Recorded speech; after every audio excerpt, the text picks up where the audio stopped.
ओम नमो भगवते वासुदेवाय नमः। आज बृहस्पतिवार के दिन सुनिए बृहस्पतिवार संपूर्ण व्रत कथा। बृहस्पतिवार यानी गुरुवार बृहस्पति देव को समर्पित है। इस दिन केले के वृक्ष का और बृहस्पति देव की पूजन चने की दाल, मुनक्के और गुड़ के साथ की जाती है। भक्तजन इस दिन उपवास रखकर पूरी श्रद्धा और भक्ति के साथ बृहस्पतिवार का कथा पढ़ते हैं या सुनते हैं। जो लोग इस व्रत को नहीं रख पाते उन्हें भी इस व्रत कथा को पढ़नी या सुननी चाहिए। जो इस कथा को पढ़ता या सुनता है उसे सभी प्रकार के कष्टों से मुक्ति मिल जाती है और उससे धन और जन की प्राप्ति होती है। आज आप सुनेंगे बृहस्पति देव की संपूर्ण कथा। उससे पहले कमेंट में लिखें जय बृहस्पति देव। पौराणिक कथा के अनुसार प्राचीन समय की बात है। भारतवर्ष में एक राजा राज्य करता था। वो बड़ा ही प्रतापी और दानी था। वह नित्य प्रति मंदिर में भगवत दर्शन करने के लिए जाता और ब्राह्मणों और गुरु की सेवा किया करता। उसके द्वार से कोई भी याचक निराश होकर नहीं लौटता। वह प्रत्येक गुरुवार को व्रत रखता एवं पूजन करता, गरीबों की सहायता करता। परंतु यह सब बातें उसकी रानी को बिल्कुल अच्छी नहीं लगती थी।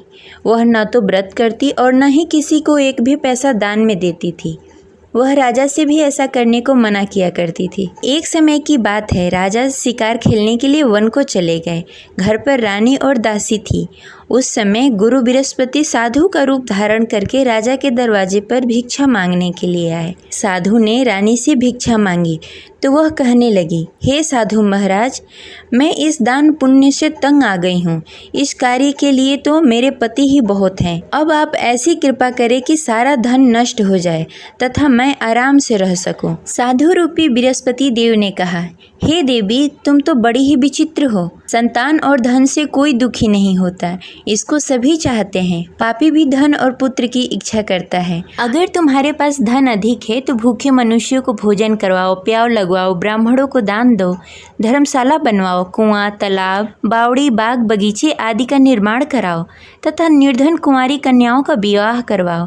साथ ही यज्ञ करो। इस प्रकार के कर्मों से आपके कुल का और आपका नाम परलोक में भी सार्थक होगा एवं तुम्हें स्वर्ग की प्राप्ति होगी। परंतु रानी साधु की इन बातों से खुश नहीं हुई।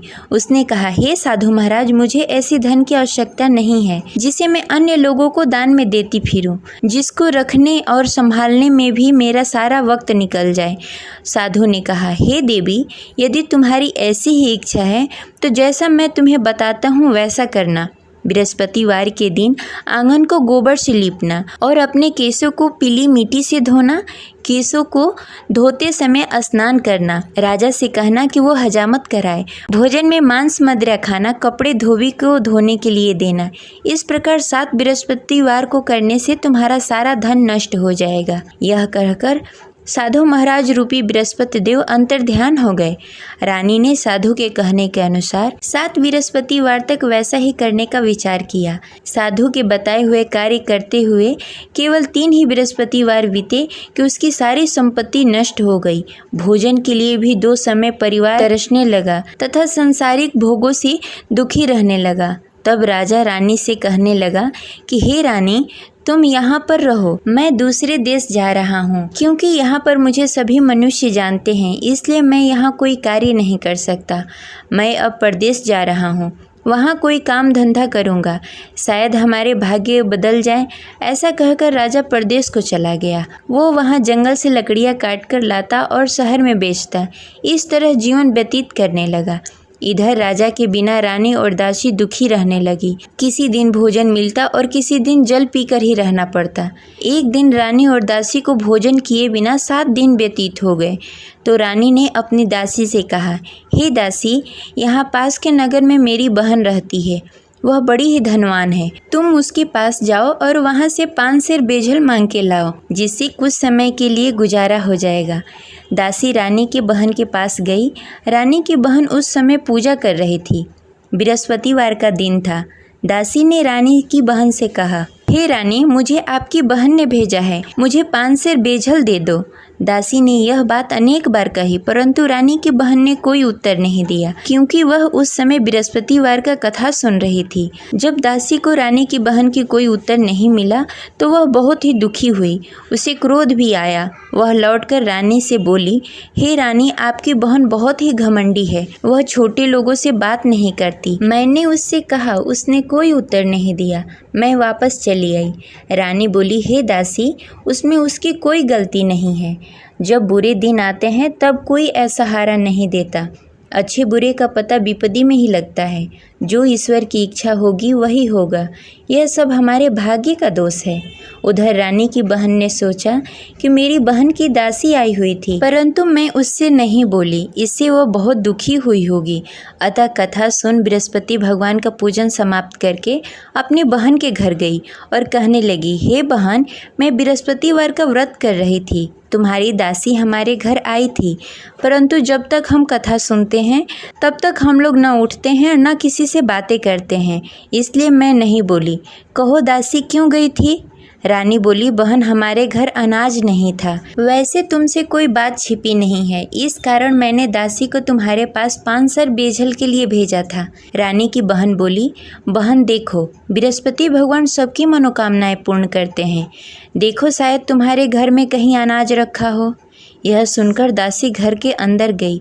वहाँ से उसे एक घड़ा बेझल का भरा हुआ मिल गया। उसे बड़ी हैरानी हुई, क्योंकि उसके एक एक बर्तन देख लिया था। उसने बाहर आकर रानी को बताया। दासी अपने रानी से कहने लगी, हे रानी, देखो, वैसे हमको जब अन्न नहीं मिलता तो हम रोज ही व्रत करते। अगर इनसे इस व्रत की विधि और कथा पूछ ली जाए तो हम भी इस व्रत को किया करेंगे। दासी के कहने पर रानी ने अपनी बहन से बृहस्पतिवार के व्रत के बारे में पूछा।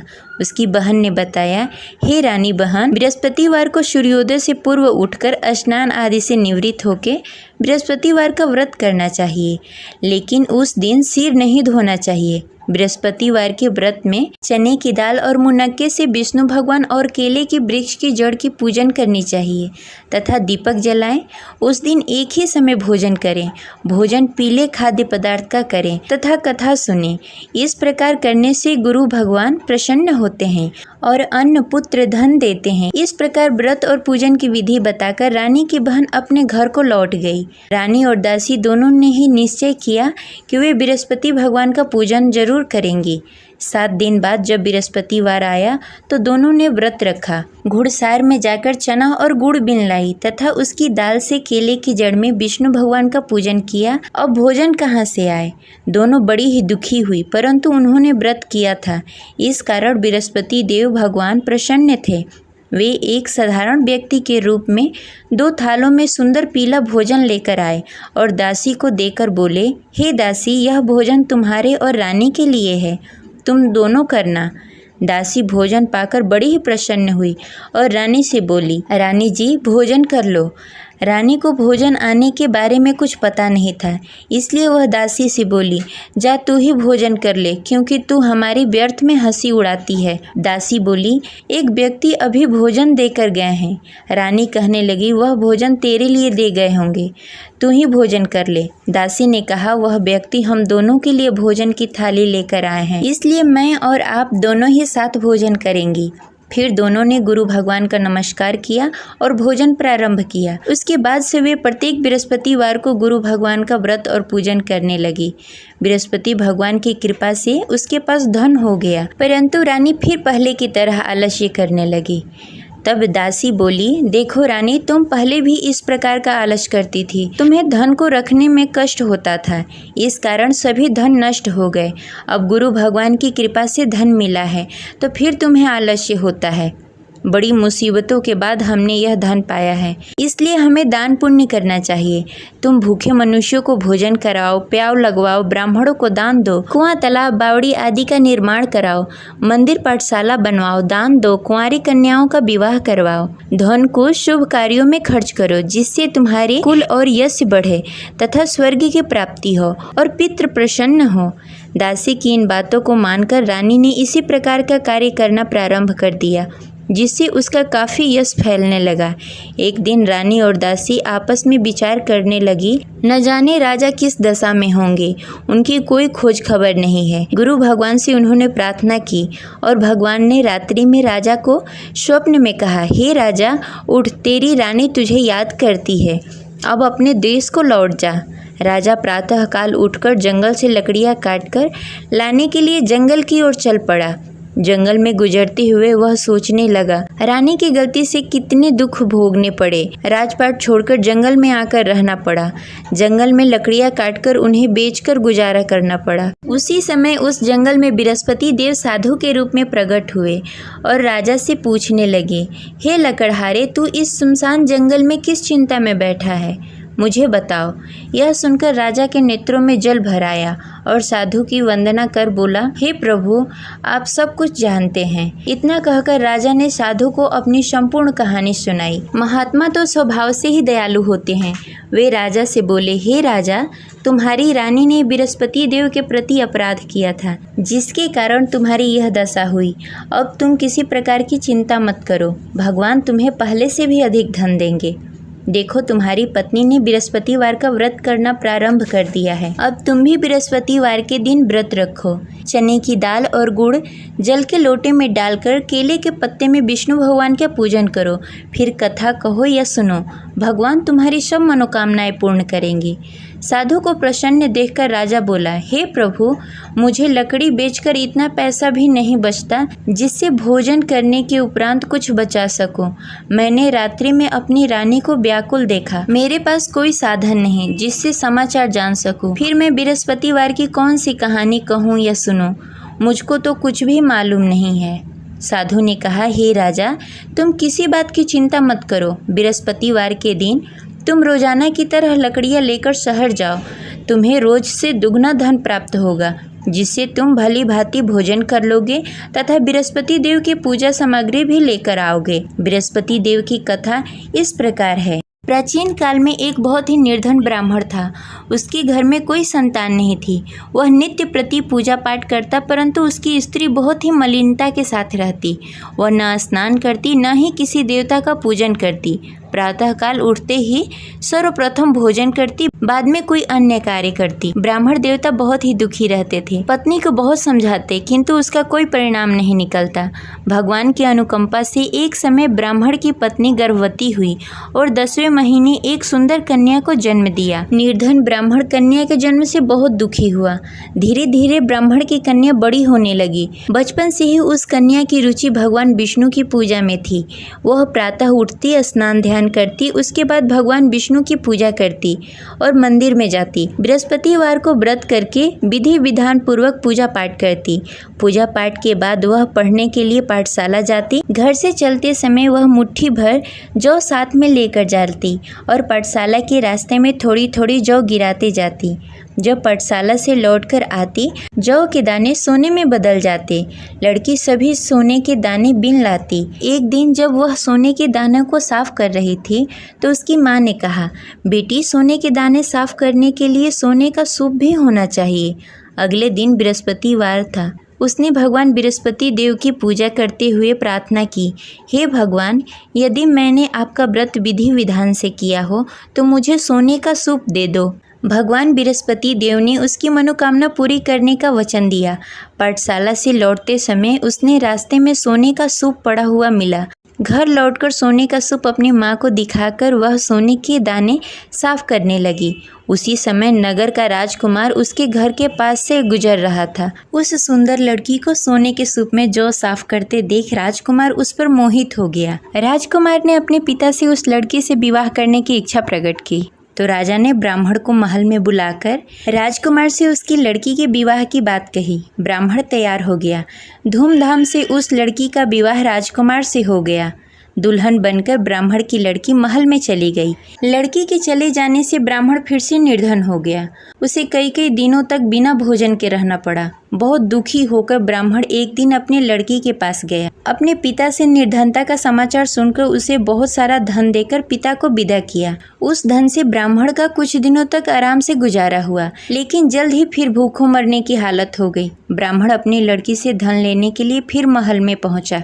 लड़की ने पिता की बुरी हालत देखकर कहा, पिताजी, आखिर आप कब तक मुझसे धन लेकर जीवन व्यतीत करेंगे?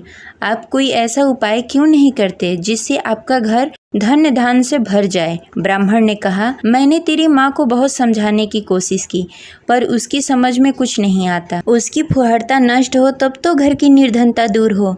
तब कुछ सोचकर लड़की ने पिता से कहा, पिताजी, आप कुछ दिनों के लिए माँ को मेरे पास छोड़ जाओ। तब कुछ सोचकर ब्राह्मण ने पत्नी को लड़की के पास महल में छोड़ दिया। लड़की ने अपनी माँ से कहा, माँ, तुम कल प्रातः उठकर स्नान आदि करके भगवान विष्णु की पूजा करना। पूजा करने से तुम्हारी निर्धनता अवश्य दूर हो जाएगी। लेकिन उसकी माँ ने उसकी कोई बात नहीं मानी। तब क्रोधित होकर लड़की ने अपनी माँ को एक कक्ष में बंद कर दिया। सूर्योदय के समय माँ को उठाकर जबरदस्ती उसे स्नान आदि करवाया। फिर मंदिर में ले जाकर भगवान बृहस्पति देव की पूजा करवाई। कुछ दिनों तक ऐसा करने से माँ की बुद्धि में कुछ परिवर्तन हुआ और वह स्वयं बृहस्पतिवार का व्रत रखने लगी। उसके व्रत करने से ब्राह्मण के घर की निर्धनता दूर हो गई और भगवान विष्णु की अनुकंपा हुई और दोनों पति पत्नी धन संपत्ति पाकर आनंद पूर्वक जीवन व्यतीत करते हुए विष्णु धाम को चले गए। लकड़हारा बने राजा ने उस साधु से भगवान विष्णु देव की यह कथा सुनकर बृहस्पतिवार का व्रत करना शुरू कर दिया और भगवान विष्णु की पूजा करने लगा। उस दिन से उसके सभी क्लेश दूर हो गए। लेकिन अगले बृहस्पतिवार को कामकाज में अधिक व्यस्त होने के कारण उसने भगवान बृहस्पति देव का व्रत नहीं किया। भगवान बृहस्पति देव लकड़हारे से क्रोधित हो गए और उसे भूल की सजा दी। उस दिन नगर के राजा ने नगर में घोषणा करके सबको सूचित किया कि प्रत्येक नागरिक मेरे महल में भोजन करने आए। जो नहीं आएगा उसे अपराधी मानकर भारी दंड दिया जाएगा। लकड़हारा बने राजा ने उस नगर के राजा की घोषणा तो सुनी, लेकिन जंगल से लकड़ी काटकर लाने और उसे बेचने में देरी हो जाने के कारण वह समय पर महल में भोजन करने नहीं पहुंच सका। अतः राजा के सैनिक लकड़हारे को पकड़कर महल में ले गए। राजा ने उसे महल के एक कक्ष में बैठाकर भोजन कराया। उस कक्ष में एक खुट्टी पर रानी का सोने का हार लटका हुआ था। लकड़हारा अकेला उस कक्ष में भोजन कर रहा था।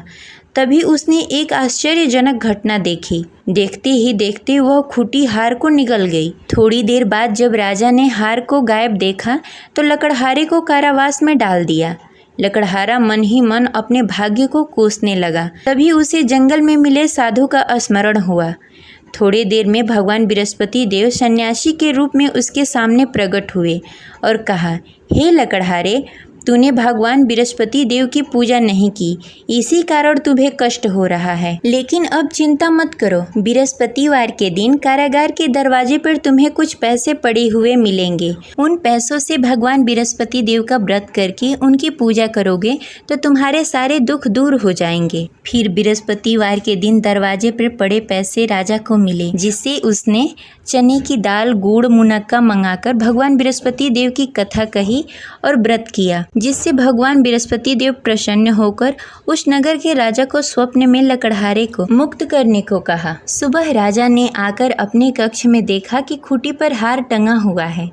राजा ने लकड़हारे को मुक्त कर दिया, उसे धन और आभूषण देकर विदा किया। लकड़हारा बना राजा उस नगर से चलकर अपने नगर की तरफ चल दिया। जब राजा अपने नगर में पहुंचा तो उसने देखा उस नगर में कुएं, धर्मशाला, बाग बगीचे देखकर बहुत प्रसन्न हुआ। राजा ने किसी से पूछा, ये कुएं, धर्मशाला किसने बनवाए? सबने उसे बताया कि ये सब रानी और दासी ने बनवाए हैं। राजा जब महल में पहुंचे तो रानी ने उनका भव्य स्वागत किया। तब राजा ने निश्चय किया कि सप्ताह में एक बार तो सभी बृहस्पतिवार का व्रत तथा पूजन कर सकते हैं, परंतु मैं प्रतिदिन व्रत किया करूँगा तथा दिन में 3 बार कथा कहूँगा। अब राजा हर समय दुपट्टे में चने की दाल बांधकर रखते तथा दिन में 3 बार बृहस्पतिवार का कथा कहते। कुछ दिनों के बाद राजा को अपनी बहन की याद आई। एक दिन घोड़े पर सवार होकर राजा अपनी बहन से मिलने के लिए चल दिया। अभी राजा नगर के बाहर ही पहुंचा था कि उसने देखा कि कुछ लोग एक 100 को ले जा रहे हैं। राजा को स्मरण हुआ कि आज उसने किसी को बृहस्पतिवार का व्रत कथा नहीं सुनाया। राजा ने उन लोगों से रोककर कहा, भाइयों, आप 100 ले जाने से पहले मुझसे बृहस्पतिवार का कथा सुन लो। लोगों ने राजा पर क्रोधित होते हुए कहा, तुम पागल तो नहीं हो लेकिन कुछ बड़े बुजुर्ग लोगों ने कहा, अच्छा भाई, तुम साथ में चलते चलते अपनी कथा भी सुनाते रहो। राजा ने चलते चलते आधी ही कथा सुनाई थी कि सौ हिलने लगा। राजा की पूरी कथा समाप्त होते ही सौ उठकर बैठ गया। लोगों ने हैरानी से दांतों तले उंगली दबाई और अगले बृहस्पतिवार को भगवान बृहस्पति देव का व्रत करने व कथा सुनने का निश्चय कर लिया। अब घोड़े पर सवार होकर राजा चलते हुए एक किसान के पास पहुंचा। किसान अपने खेत में हल चला रहा था। राजा ने कहा, अरे भाई, मुझसे बृहस्पतिवार का कथा सुन लो। किसान झुंझलाकर बोला, अरे भाई, देख नहीं रहे, जितनी देर मैं तुम्हारी कथा सुनूंगा उतनी देर में तो पूरी खेत में हल चला लूंगा। राजा निराश होकर चला गया। तभी किसान का बैल लड़खड़ा के गिर गया और किसान के पेट में भी जोरों से दर्द होने लगा। जब उसकी पत्नी वहां आई तब उसने पूछा कि क्या हुआ। किसान ने घुड़सवार की पूरी कहानी सुनाई कि पत्नी दौड़ती हुई राजा के पास पहुंची और हाथ जोड़कर बोली, भैया, मैं तुम्हारी कथा सुनने के लिए तैयार हूँ। राजा ने उसके साथ खेत पर पहुंचकर बृहस्पतिवार की कथा सुनाई। तभी बैल भी उठकर खड़ा हो गया और किसान के पेट का दर्द भी तुरंत ठीक हो गया। राजा वहां से अपने घोड़े पर सवार होकर अपने बहन के घर पहुंचा। तब राजा की वहां बहुत आव भगत हुई। अगले दिन सुबह उठकर राजा ने देखा घर के सभी लोग भोजन कर रहे हैं। किसी भूखे को बृहस्पतिवार का कथा सुनाए बिना राजा कभी भोजन नहीं करता था। उसने बहन से कहा, बहन, क्या घर में कोई ऐसा व्यक्ति है जिसने भोजन नहीं किया हो? उसकी बहन ने बोला, भैया, हमारे घर तो क्या, आपको पूरे नगर में कोई ऐसा व्यक्ति नहीं मिलेगा जिसने सुबह सुबह भोजन नहीं किया हो। तब राजा ने बहन के घर से निकलकर उस नगर में बिना भोजन किए हुए व्यक्ति की तलाश करनी शुरू की। एक गडेरिये के घर में उसका बेटा बीमार होने के कारण भूखा रह गया था। राजा ने उसको जाकर बृहस्पतिवार का कथा सुनाया। कथा सुनते सुनते गडेरिये की बेटी की बीमारी भी ठीक हो गई। सबने राजा की बहुत प्रशंसा की। एक दिन राजा ने अपनी बहन से कहा, बहन, अब हम अपने घर जाना चाहते हैं, तुम भी हमारे साथ चलो, कुछ दिन वहाँ रहकर लौट कर आना। राजा की बहन ने अपनी सास से पूछा तो सास ने ताने देते हुए कहा, बहू, मायके जाना हो तो अकेली जाना, मेरे पोतों को लेकर नहीं जाना। तुम्हारे भाई की कोई संतान नहीं है, कहीं तुम्हारी भाभी मेरे पोतों को भी जादू टोना न कर दे। दूसरे कक्ष में बहन की सास की बातें सुनकर राजा दुखी मन से अकेले ही अपने नगर को लौट गया। रानी ने राजा से कहा, आप तो अपनी बहन को साथ लाने गए थे, फिर बहन को साथ क्यों नहीं लेकर आए? तब राजा ने दुखी होते हुए कहा, रानी, हम निसंतान हैं, इसलिए कोई हमारे घर आना पसंद नहीं करता। रानी ने राजा को समझाते हुए कहा, मैं बृहस्पति देव ने सब कुछ दिया है, अब भगवान बृहस्पति देव हमें संतान भी अवश्य देंगे। बृहस्पतिवार को विधि पूर्वक व्रत करते हुए राजा और रानी ने भगवान बृहस्पति देव से संतान के लिए प्रार्थना की। कुछ दिनों के बाद ही रानी गर्भवती हो गई। 10वें महीने रानी ने एक सुंदर बालक को जन्म दिया। राजा रानी जीवन प्रयत्न बृहस्पतिवार का व्रत करते रहे। उनके घर में धन धान्य की वर्षा होती रही। इस तरह अनंत पूरक जीवन यापन करते हुए राजा रानी भगवान बृहस्पति देव की अनुकंपा से मोक्ष को प्राप्त हो गए। बृहस्पतिवार को विधि पूर्वक व्रत करके जो स्त्री पुरुष भगवान विष्णु की पूजा करते हैं, उनकी सभी मनोकामनाएं पूर्ण होती है। जय बृहस्पति देव।